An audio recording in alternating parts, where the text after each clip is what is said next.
Assalamualaikum warahmatullahi wabarakatuh. Salam sehat sejahtera buat Bapak dosen dan juga teman-teman semuanya. Kami dari kelompok 4 akan menyampaikan materi model penyuluhan menurut Cook.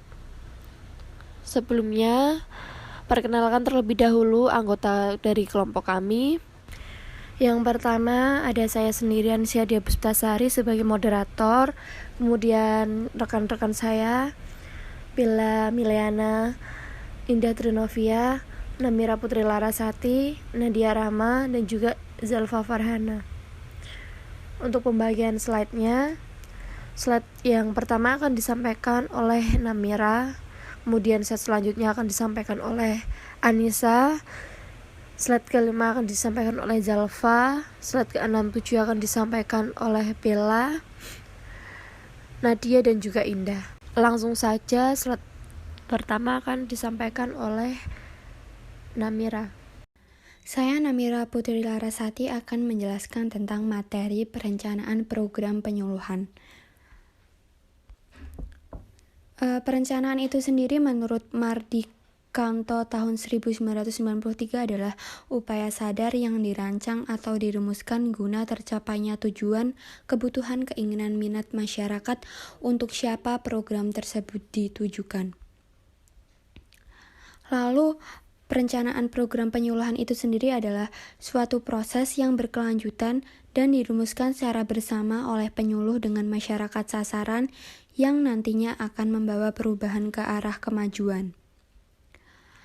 Maka di sini dapat diambil suatu kesimpulan bahwa perencanaan program merupakan proses berkesinambungan tentang pengambilan keputusan menyangkut situasi, pentingnya masalah atau kebutuhan perumusan tujuan, dan upaya pemecahan yang mungkin dilakukan untuk mencapai tujuan yang ditetapkan.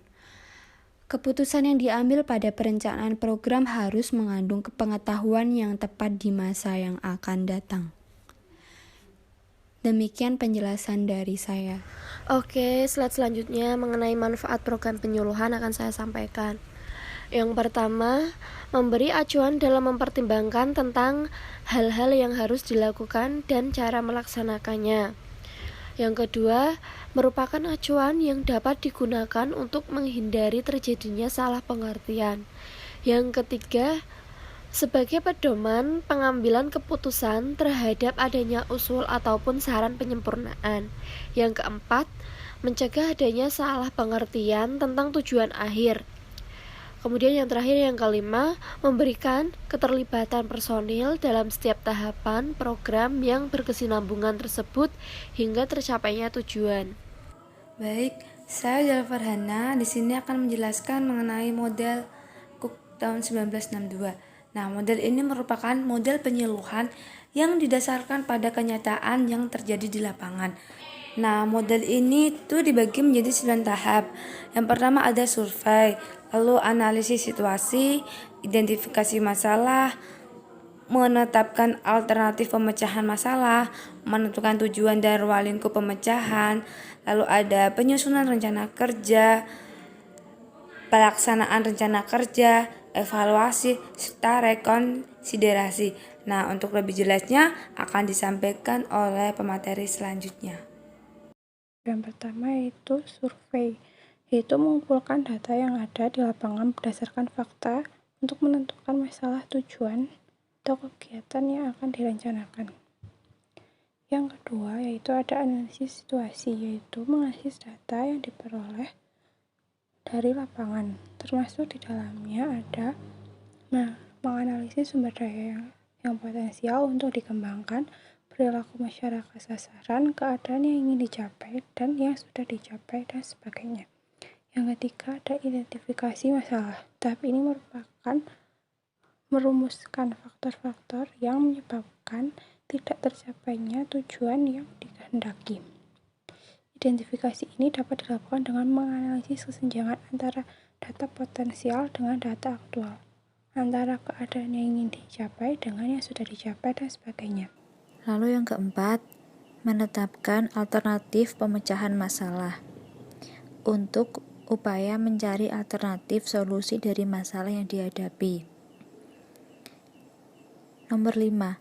Menentukan tujuan dan ruang lingkup permasalahan, yaitu untuk menentukan realistisnya tujuan yang hendak dicapai ditinjau dari kemampuan sumber daya yang mencakup biaya, jumlah, dan kualitas tenaga maupun waktu yang tersedia. Yang keenam, penyusunan rencana kerja. Tahap ini merupakan penyusunan rencana kerja yang efektif. 7. Pelaksanaan rencana kerja. Tahap ini merupakan tahap pelaksanaan dari rencana kerja yang telah disusun. Masalah utama yang harus diperhatikan dalam tahap ini adalah partisipasi masyarakat sasaran. Oleh karenanya, perlu dipilih waktu yang tepat, lokasi yang tepat, agar masyarakat ikut berpartisipasi dalam kegiatan yang dilakukan. 8. Evaluasi.